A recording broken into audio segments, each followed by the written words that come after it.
The X Zone Radio Show with Rob McConnell is largely an opinion talk show. All opinions, comments, or statements of fact expressed by Rob McConnell's guests are strictly their own and are not to be construed as those of the X Zone Radio Show or endorsed in any manner by Rob McConnell, Relmar McConnell Media Company, the X Zone Broadcast Network, its affiliated networks, stations, employees, or advertisers.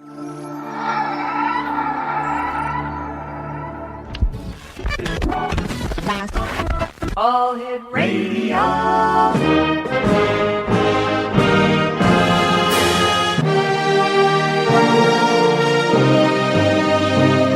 Welcome to the X Zone, a place where fact is fiction and fiction is reality.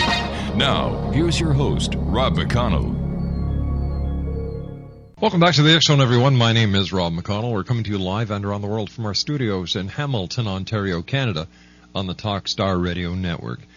If you'd like to give us a call, our toll-free number is 1-877-528-8255. That is toll-free throughout the U.S., Canada, Alaska, and Hawaii at 1-877-528-8255. My email address is xzone@talkstarradio.com. On MSN Messenger, talkstarradio@hotmail.com. And our websites, www.xzoneradio.com and www.xzonetv.com. Before we get to my guest this hour, Doug Elwell, some breaking news here.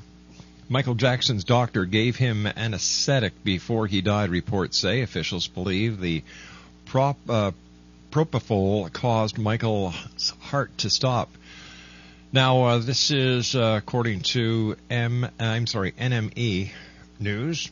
Michael Jackson's doctor allegedly gave him an anesthetic drug to help him sleep after midnight on the day he died, resulting in cardiac arrest, according to news reports.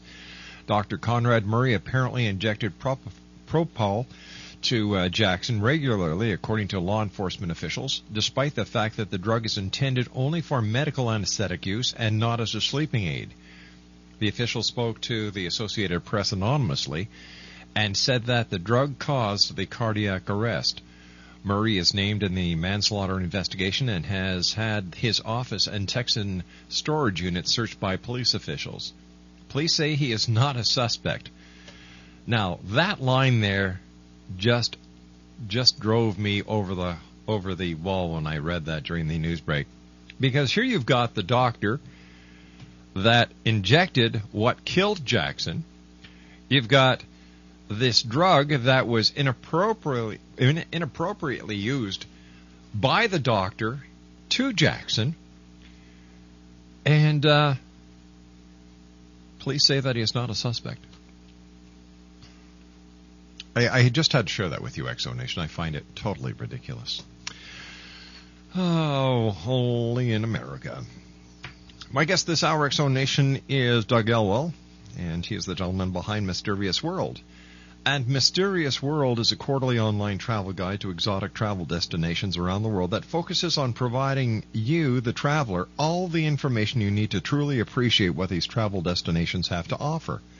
More than just any standard travel guide to standard travel destinations, however, Mysterious World focuses on bringing you cutting-edge information about travel destinations that have a certain mystery about them, which now I'm sure will include, or should include, Michael Jackson's home at Never Never Land. To this end, Mysterious World provides you with all the relevant historical, archaeological, and travel information, as well as biological information about famous people and artifacts related to these famous locales that you need to make your travel experience complete. And Mysterious World is more than a travel guide. It also is an online journal wherein writers can submit research articles and essays on various topics, such as ancient history, religion, and mythology, for publication. Now, if you would like to submit an article for publication or become a Mysterious World reporter, then contact our good friend Doug Elwell at publisher@mysteriousworld.com. And, you can visit Doug's website at www.mysteriousworld.com. When I come back from this 2-minute commercial break, Doug Elwell from Mysterious World joins me here on the X Zone. After all, this is truly a place where people Dare to Believe and Dare to be Heard, Monday through Friday from 10 p.m. Eastern until 2 a.m. Eastern, live and around the world on the Talkstar Radio Network from our studios in Hamilton, Ontario, Canada. I don't know, Exonation. This whole thing with Michael Jackson just gets stranger, stranger, and stranger.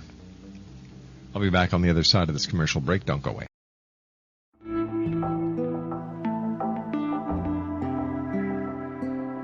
Take a step back in time and discover old Florida cuisine at Marsh Landing Restaurant in Fellsmere. Enjoy delicacies such as frog legs, gator tail, catfish, and swamp cabbage, or enjoy the more traditional cuisine like hand-cut Angus steaks, ribs, and seafood. Join us for breakfast with a southern flair featuring sweet potato pancakes, biscuits, and gravy, and much more. Planning a party? Marsh Landing's private dining room can accommodate groups from 8 to 80 people. While you're visiting, enjoy the historic pictures, artifacts, and stories that line the walls. Marsh Landing is truly a unique experience. Marsh Landing Restaurant, 44 North Broadway in historic Fellsmere, or visit marshlandingrestaurant.com. Marsh Landing, old Florida cuisine at its best.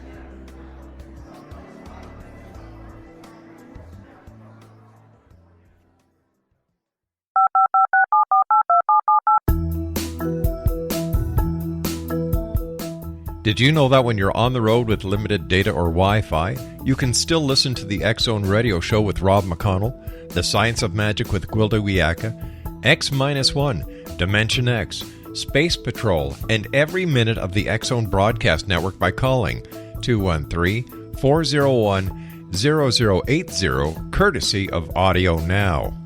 No smartphone, app, or internet needed.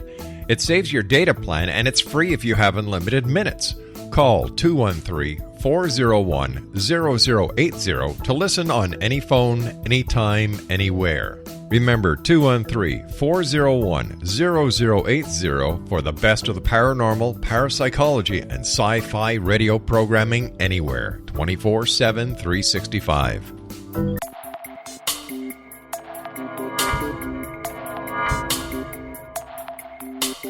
Are you interested in the paranormal, ghosts, UFOs, or psychic phenomenon?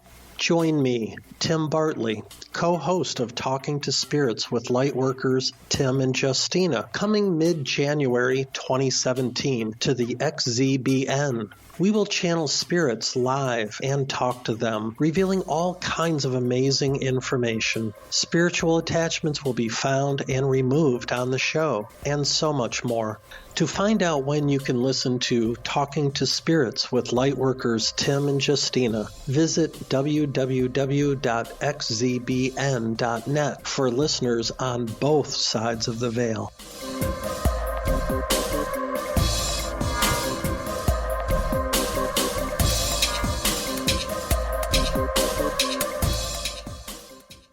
Doug Elwell is our special guest from Mysterious World. And hey, Doug, how are you? How are things at Mysterious World these days? Very good, thank you.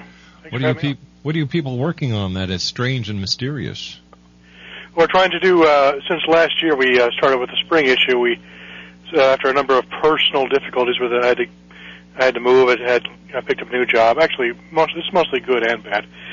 We had to put off publishing the summer issue until this year. Mm-hmm. So we're picking up where we were last year with a series of articles on Mysterious World Ireland, our book, and also a new series called The Exodus Revelation about the true location of Mount Sinai and its links with the end times, possibly, as well as a series called The Lord of the Rings Cipher, which is kind of strangely parallel to the Exodus Revelation series that we're doing, because we think when we're researching Tolkien's works that he may have had a very deep understanding of human history and wrote his books as a cipher to kind of encode his understanding of how things actually happened. So here we are looking at Da Vinci for a lot of hidden clues, and Tolkien himself may indeed have written in code as well. Yes, I believe he had a very deep understanding of ancient history, and it's evident from my studies of Tolkien that he had an understanding of Mesopotamian cosmology, of Hebrew cosmology, Egyptian, mm-hmm. Of course Celtic, Germanic, and Icelandic, which was his favorite. And it's quite amazing. The deeper you get, the more you realize what a genius he was, because he was also an incredible top-of-the-line one in 1,000 years level linguist who had the mastery of dozens of languages and Hebrew. He was actually a translator of one of the biblical, one of the Bibles. I think it was the Living Bible or something like that. So he knew Hebrew as well, and Greek. Mm-hmm. And by studying, and I'm a bit of a linguist myself, I understand Hebrew to a master's level. And by studying the text in their original Hebrew, you can find out things that you otherwise would never see by reading the English translations. Little rhymes and riddles and little hints. Because some words are related to others that are not in English. They are in Hebrew. So you can get a lot more out of reading the Hebrew text than you can just by reading the English versions. Why do you think that some of these words and the translations aren't exact as they should be, Doug? They're as exact as they can be. Remember, by definition, a translation is going to be different from the original, even if it's a pretty faithful conceptual rendition. There's always going to be some parts and nuances and subtleties missing. Mm-hmm. And when you go to the original text, whether Hebrew or Greek, there are little rhymes and little riddles and hidden information in the text that you cannot get in the translation because the idiom is different, the cultural differences and the cultural assumptions and the norms and the folkways and the mores are all different. So you have to take that into account when you're looking at the English translation. I realized this as a young man, and later I decided to get a master's degree in Old Testament Biblical Studies in parallel with my master's of marketing communications because I was going to a Christian college, Wheaton College in Wheaton, Illinois. And I had enough points to get an additional master's in a theology degree, and I always wanted to learn Hebrew and Egyptian hieroglyphics in Akkadian cuneiform. I only had a chance to learn Hebrew, but I learned a smattering of hieroglyphics and cuneiform. Ever since that, I've been studying it independently, and I've begun to understand a pretty deep understanding of some of the more mysterious aspects of the Old Testament. Now, Doug, when it comes to the Mount Sinai, what is the attraction these days with Mount Sinai? There are actually quite a different, several different theories on which one was the Mount Sinai. They range pretty much all the way up and down the continent or the subcontinent of, because it's actually a peninsula of Sinai. Mm-hmm. And the most popular ones are Jebel Musa, which is the Jebel Catherine, which are at the southern tip, Jebel Serbal, and of course Har Karkom and Jebel Laz, which are actually way over in Saudi Arabia. But in my opinion, the actual location of Mount Sinai is a mountain called Serebit al-Kadim, which is a very mysterious twin-peaked mountain in southwest Sinai, which fits the biblical text perfectly. This was actually originally found by the Egyptologist Sir William Flinders Petrie, and I think it was around 1904 when it wasn't discovered by him, but it was first proposed by him, and most specifically by his assistant Lena Eckenstein, a woman, that it was the site of the biblical Mount Sinai. And it was when I started reading this, I actually originally came across that idea when reading Lost Secrets of the Sacred Ark by I forget his name, another prominent writer, Philip Gardner. And his idea of monatomic gold I found very interesting as possibly the secret behind the power of the Ark. And as a kind of coming out of a more conservative background, I thought it was kind of an unusual idea. But being analytical and wanting to look at the idea, I realized might as well just run through the regular tests and see if it stands up. And actually, his idea of monatomic gold does stand the test because there are mentions of fine white powder in various places in the Old Testament related to the Ark and to the showbread and other related things having to do with the Ark of the Covenant and the Tabernacle of the Wilderness.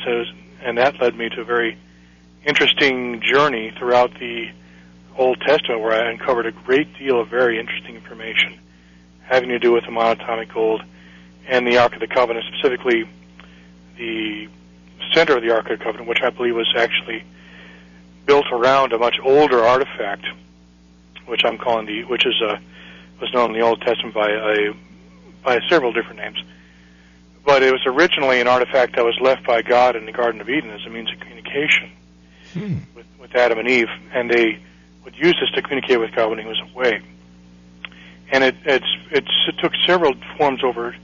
It remained the same throughout thousands of years, but it had several different names.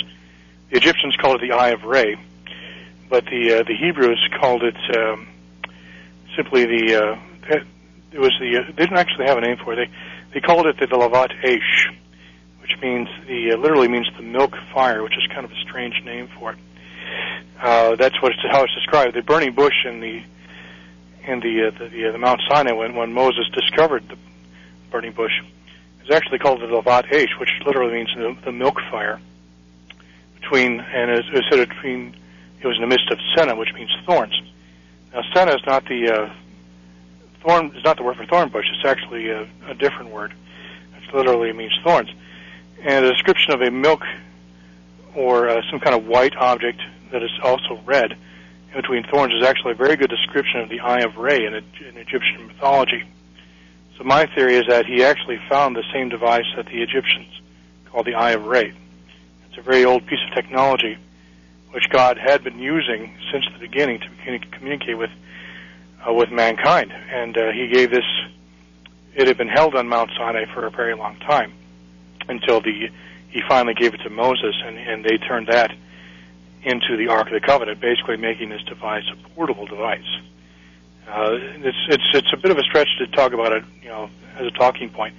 So we have an 8-part series called the Exodus of Revelation. Mm-hmm. We're going to get into where I got this idea, the basic idea behind Cerebit al-Qadim, why that's Mount Sinai, and all of the mysteries of the monatomic gold,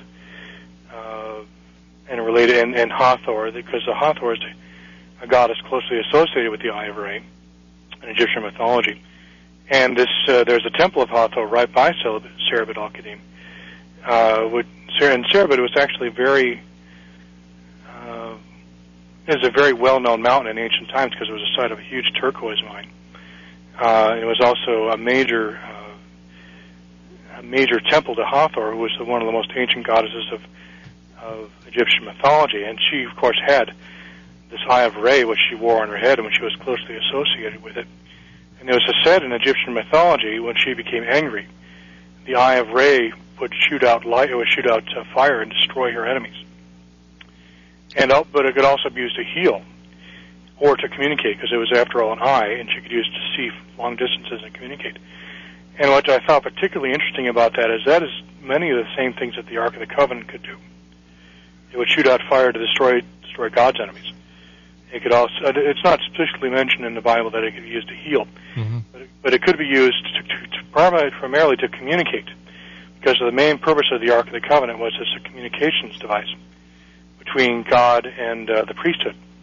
And it actually explicitly says in the Bible that Moses spoke to God from between the cherubim, and it doesn't explicitly say so, but I believe that there was a device in between the cherubim that was actually used to communicate, and that's what this device is, this ancient device, which has been going through human history for thousands of years, and eventually ended up in the hands of the Hebrews, and they basically formed a gold box.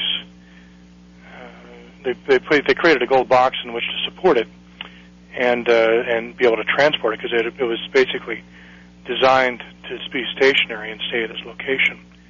But God wanted to take it out of this area and up north towards Jerusalem, so they created an ark for it so they can make it a portable device. And that's basically where I'm at. It's been a very interesting journey, and we have a complete series called the Exodus of Revelation, where we describe the backstory of this device and how it stretches all the way back to the Garden of Eden. It shows up in various instances. It might have been the mark of Cain, mm-hmm. That he wore on his head, because it says in the mark of Cain, it says, whoever will attack Cain will be destroyed. They must die. You see, but that also raises another question. If Adam and Eve were the first two people created by God, and then Cain and Abel, mm-hmm. why, that would only mean that Cain was on the earth with his mother and father only. Probably it describes only a handful of people who were originally created, and there may have been other races of people there mm-hmm. In parallel. In fact, the archaeological record makes that clear. I'm a conservative, but I'm not foolish. All right, Doug, I hate to do this, but we have to take a commercial break. Please stand by. Doug Elwell is our special guest this hour. www.mysteriousworld.com. Doug and I will be back on the other side of this commercial break with the news as the X Zone continues live and around the world from our studios in Hamilton, Ontario, Canada. This is the X Zone Broadcast Network, broadcasting worldwide on broadcast affiliates and satellite program providers, including CNN Broadcast Network, Sirius Satellite Network, Star Media, Good News Radio Network, Angel Broadcast Network, Wiki Broadcast Network, and WPBN TV. For more information on the X Zone Broadcast Network, visit us at www.xzbn.net.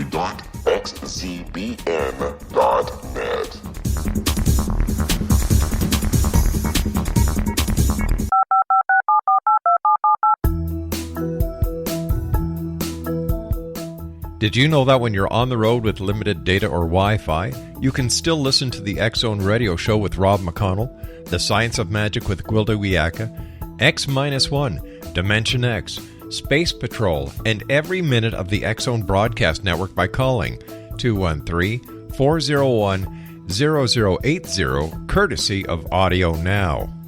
No smartphone, app, or internet needed. It saves your data plan, and it's free if you have unlimited minutes. Call 213-401-0080 to listen on any phone, anytime, anywhere. Remember, 213-401-0080 for the best of the paranormal, parapsychology, and sci-fi radio programming anywhere, 24/7, 365. Welcome back, everyone. My name is Rob McConnell. This is the X Zone on the Talk Star Radio Network from our studios in Hamilton, Ontario, Canada. 1-877-528-8255 is toll-free. My email address is xzone@talkstarradio.com. On MSN Messenger, talkstarradio@hotmail.com, and our websites, www.xzoneradio.com and xzonetv.com. My guest this hour, Doug Elwell. He is the publisher of MysteriousWorld.com. And Doug, the Ark of the Covenant, if God created Adam and Eve first, and if we look back through archaeological times to understand that the best that Adam and Eve could have been were Neanderthal when they became hominoids with no idea of speech, how would they communicate even using the Ark of the Covenant with God? My theory is that Adam and Eve were actually only the most recent of a series of created beings. The fallen angels have been experimenting with various types of human-type creatures for a long time. If you were to blend the Book of Enoch with modern archaeology, it would appear that there were various different types of human-like hominids in existence long time prior to Homo sapiens. And of course, we are assuming, as you alluded, that modern humans are, or Adam and Eve were Homo sapiens. They could have been Neanderthal. We have no idea if they existed at all, which we cannot prove. How they communicate is, in the Book of Enoch, all language, literature, and everything was taught to mankind by the fallen angels, not by God. They came down and taught us everything: arts, sciences, language, speech. Some have assumed that maybe we had telepathic abilities before we learned to speak. It's not clear. But yeah, that's a good question. There are a lot of questions about, who was Cain's wife, and how did they reproduce without having the gene pool degraded. I think that there was just. I actually think Eden was actually more like a biodome kind of situation, where it was in a laboratory, where God was creating humans out of test tubes initially, and then they bred with each other afterwards. Is it possible, Doug, that the fallen angels weren't really the bad people or the bad angels that theology has made them out to be? It's possible. It's really a matter of perspective. I mean, if you talk to an occultist, they'll say they're the good guys. If you talk to a Christian or other monotheistic person, they say they were the bad guys. In my opinion, you can tell a tree by its fruits. True. If they are indeed the same as the kind of the aliens we're seeing now in these modern times, And I would say they're the bad guys because gray aliens are most definitely not the friends of mankind.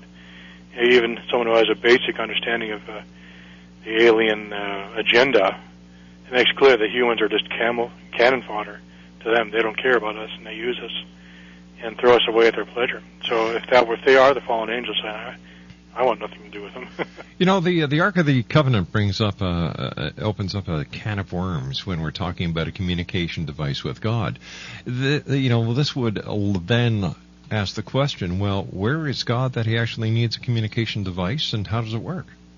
My theory is that God is, they call Satan the prince of the power of the air, primarily because he's able to, as it were, jam God's signal. God is trying to constantly get through to us, but Satan is thwarting him. Mm-hmm. So he had to create this device in order to communicate, to punch through the jamming signal, if you will. It sounds unusual. I mean, I just think an all-powerful God would be able to do anything. But I think we're dealing with kind of a bubble in space-time. It's a very temporary situation where Satan temporarily has the illusion of free will.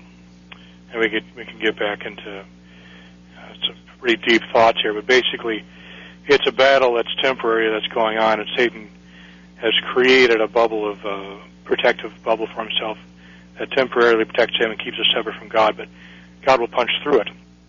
But see, the Ark of the Covenant was created as a temporary means of communication with mankind until a more permanent solution could be created, and I believe Jesus was intended to be that permanent solution. And that's why he's often compared to the Ark of the Covenant in the Scripture, because the Ark of the Covenant was a foreshadowing of Christ, a means of communicating with the Father. But this time, Jesus is a more permanent way. When he comes back, that communication will never be broken again.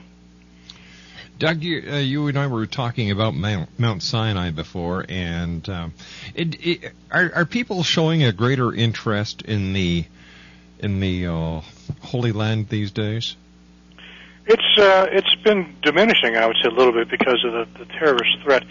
But places like Israel and Egypt are still very interesting to tourists. Some of the other places are, of course, off limits, but Israel and Egypt are perennial favorites because of the Bible and, of course, of Egyptology. There's the great romance of Egypt, and, of course, something like the Ark of the Covenant, which is a little bit of both, is a particularly interesting subject. So that's one of the reasons I like to look at it from both an archaeological and a travel perspective. Serbet al-Qadim is actually a travel destination, but only for hardy tourists. I would only go there if you were part of a group and with a seasoned guide, because the facilities out there are pretty crude. But if you are interested in really ancient Egyptology and the Bible, Serbet al-Qadim would be the ultimate location, because it's not only the location of Mount Sinai, in my opinion, it's also the location of the Garden of Eden. Interesting. Many of the mythology surrounding Serbet al-Qadim, very similar to Mesopotamian and Egypt's ancient Egyptological mythologies. For example, the Hathor temple there, which was very ancient, even by the time of Moses, was originally a Semitic temple which had been taken over by the Egyptians and the Hathor priests and a group of people called the Amalekites, which literally means lordly people. My theory is that the Amalekites were actually a group of Aryans, tall Germanic types who came from the north, the giants, and came as far south as Sinai, and were hired by the Egyptians to guard the Hathor temple there, because it's a fact of history that there was a group of people down there called the worshippers of Suptu, which was an Egyptian god similar to Horus, and they were tall, gigantic people who were tasked to guard Sinai, particularly the turquoise mines of Serbet al-Qadim, and of course the Hathor temple there. And it is interesting that the Israelites, right before they came up to Mount Sinai, were attacked by a group of people called the Amalekites.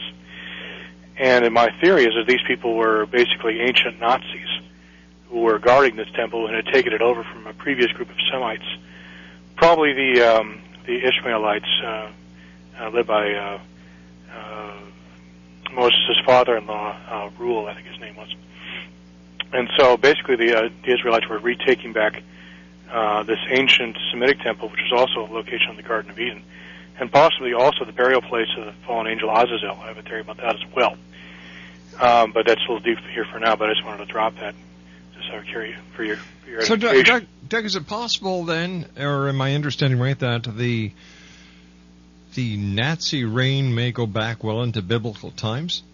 Yes, like I said, Amalekites literally means kingly or lordly people. Am means people, and Melech means king or lord. And some rabbis think this is true as well, and it explains why God says that the Amalekites, I'll have war with them from generation to generation, which means until the end of time. And I found it interesting, I think it was one of the Psalms, I forget which one it is offhand, it might be 72, where a psalmist was describing the destruction of Jewish temples in Israel, and harkened back to the time of Mount Sinai when something similar happened. And it would appear that when I went into the Hebrew, it was talking about broken glass, smashed down synagogues, just like the Kristallnacht of the late 1930s Germany. It was eerily and chillingly similar. My theory is that there was a temple on Mount Sinai, which was dedicated to El Shaddai, which was the original God before he would reveal himself as Yahweh.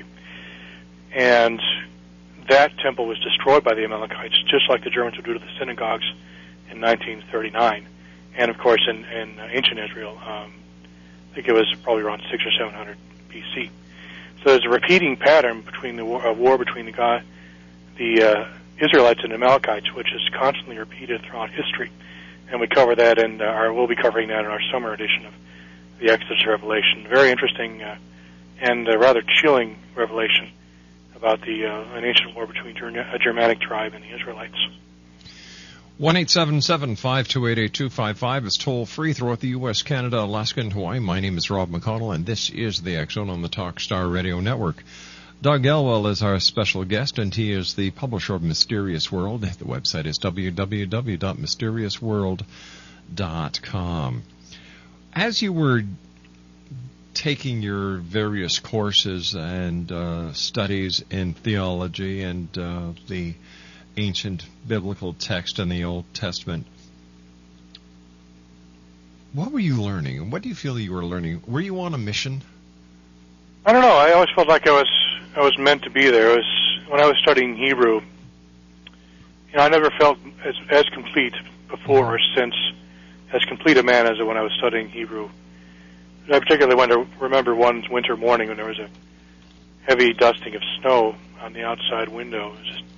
I just feel like I was meant to be doing that. And there's something about the white powder. I realize now why, but something about the white powder. It was. I think it was an ancient memory of the monatomic gold. Somehow it was an important. Monatomic gold, I think, is the key to prophecy, and we get into that into our story, Exodus Revelation. But I believe Philip Gardner was correct. The monatomic gold was the power source for the ark, and it was the main ingredient for the shefa bread, also known as the showbread, that the Israelites and the Egyptian priests ate in order to gain spiritual insight and knowledge and have basically contact with the spirit realm. It's a very interesting idea, and it was a fact that the showbread, it was necessary for the priests to eat that before they had contact with God. Otherwise, the ark would kill them. If they weren't properly dressed up in the proper garments and hadn't gone through the correct rituals and eaten special bread, the ark would kill them. In fact, the high priest would have a rope tied around his leg in case the ark killed him, so they could drag him out of there. Otherwise, the ark would kill whoever came in to get him. So it was a bit of a problem. So it was a very interesting. The ark was a very powerful object, and like I said, its main purpose was for communications, but it could also be used for terrible destruction. When I was talking about earlier with the Eye of Re, if we have a few minutes, I can tell you the story. Yeah, we've got about 3 minutes. Okay, this is a very important and critical story to understanding this. The Eye of Re story. The Eye of Re was basically the solar disk which sat on the head of the most powerful Egyptian deities, which was flanked on either side by two horns. Now, this Eye of Re was actually used by the god Re to see anything he wanted to, and it also gave him insight into all knowledge. But if it also gave him the ability to heal or to destroy. It could have two different, what could be called modes. The angry mode, where it became like Sekhmet, which was the goddess of destruction, and the healing mode, where it became like Hathor, who was the goddess of good times and of healing and of health. And in the story, the Eye of Re, basically, I'll summarize. One day, Ray was becoming old, and men made fun of him because of his gray hair. So he sent forth the Eye of Ray to punish men, and the Eye of Ray would become like Sekhmet, and it started lancing out fire. This headdress would fly off of his head and fly around Egypt and kill people with fire. And he'd killed thousands of Egyptians until Ray said, "Okay, that's enough. Come back." But the eye wouldn't come back. So, in order to stop the eye, the Theban, I think it was the Theban priests, suggested they color several hundred barrels of beer with red ochre and pour it out so it looks like there's a red river of blood. And when the eye saw this, it came down to drink it. But when it drank the beer, it became drunk, as it were, and it turned from Sekhmet into Hathor. And then it stopped killing, and then again started to bless mankind. And I thought that was interesting because that was kind of similar to how the Ark of the Covenant sometimes behaved. It was able to move around by itself. People don't know this, but Moses could tell it to go forth by itself without the help of the Levites carrying it. And it also shot out fire, and also from the cherubim, lightning could lance out to kill people as well. And normally when I was held in the tabernacle, it would send out kind of these healing radiance as well. Doug, stand by. We've got to take our final break for this hour. Doug Elwell is our special guest, www.mysteriousworld.com. Still to come on tonight's show, Stan Romanek is going to be joining me. We're going to be talking about close encounters, scientific proof, UFOs, and aliens are real. And then in our final hour, April Sharon talking about new awakenings. My name is Rob McConnell. This is the X-Zone, live and around the world on Talkstar.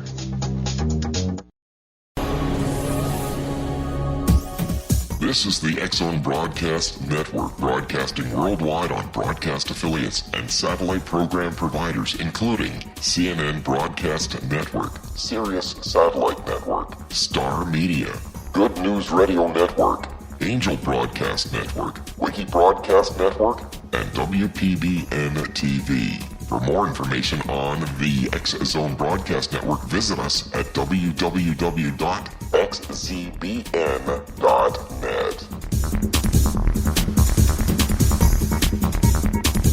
19 Sergeant Central. 19 Sergeant, check.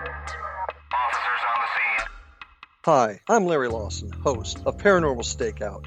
With over 36 years in law enforcement, I have learned a few things. The most important is the proper gathering and preservation of evidence is vital to putting the bad guy behind bars. It's no different in the world of paranormal investigation. Whether it's the search for the afterlife, cryptozoology, UFOs, and extraterrestrials, how we gather the evidence, preserve that evidence, and present it to a jury of our peers will make the ultimate difference in proving the existence of worlds and entities that are beyond our imagination. Join me, Larry Lawson, every week on Paranormal Stakeout when, along with my guests, we'll take a journey to prove with indisputable evidence what man has struggled to believe for centuries. Go to xzbn.net for the broadcast schedule and check me out at paranormalstakeout.com.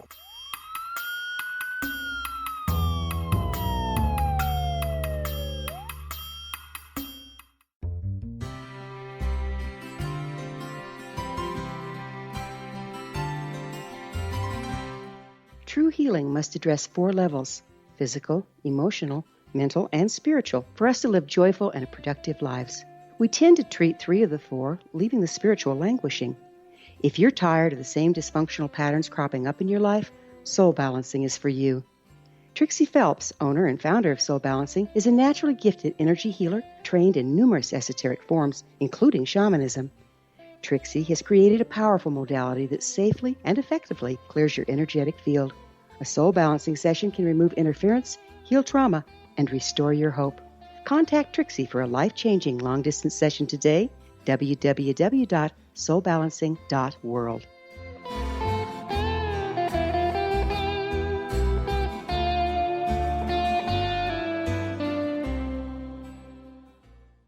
Welcome back, everyone. Doug Elwell is our special guest, www.mysteriousworld.com. And Doug, where can our listeners get copies of Mysterious World Ireland?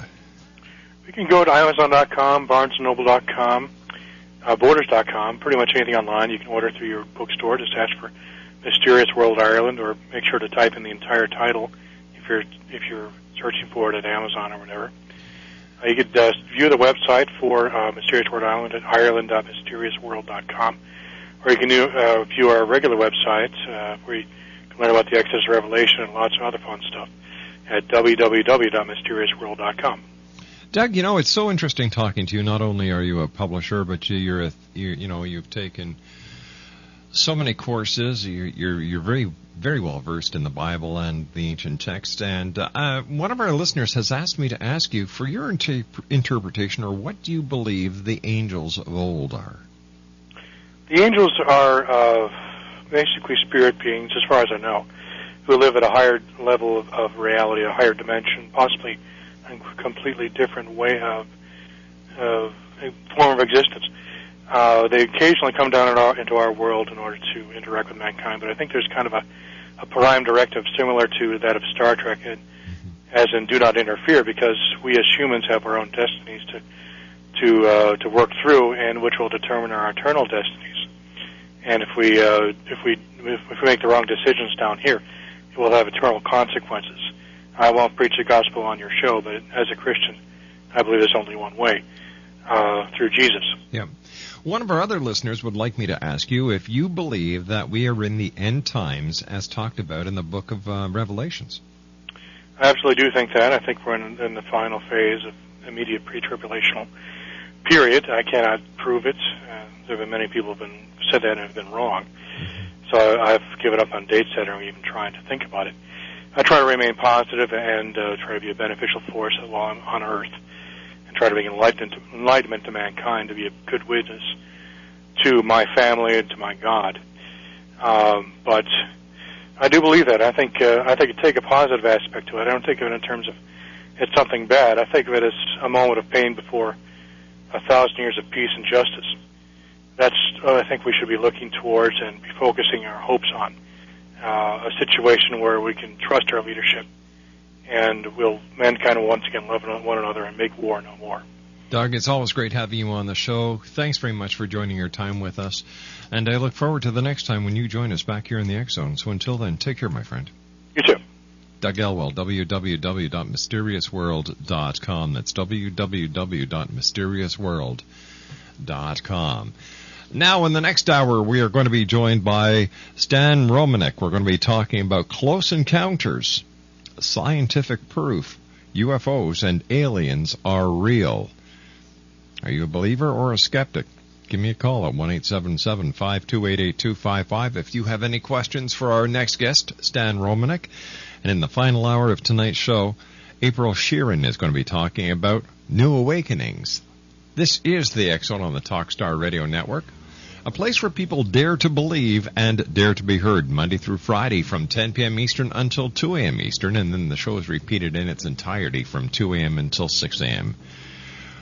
The X Zone with yours truly, Rob McConnell, continues on the other side of this news break at 6.5 minutes past from our studios in Hamilton, Ontario, Canada, on Talkstar.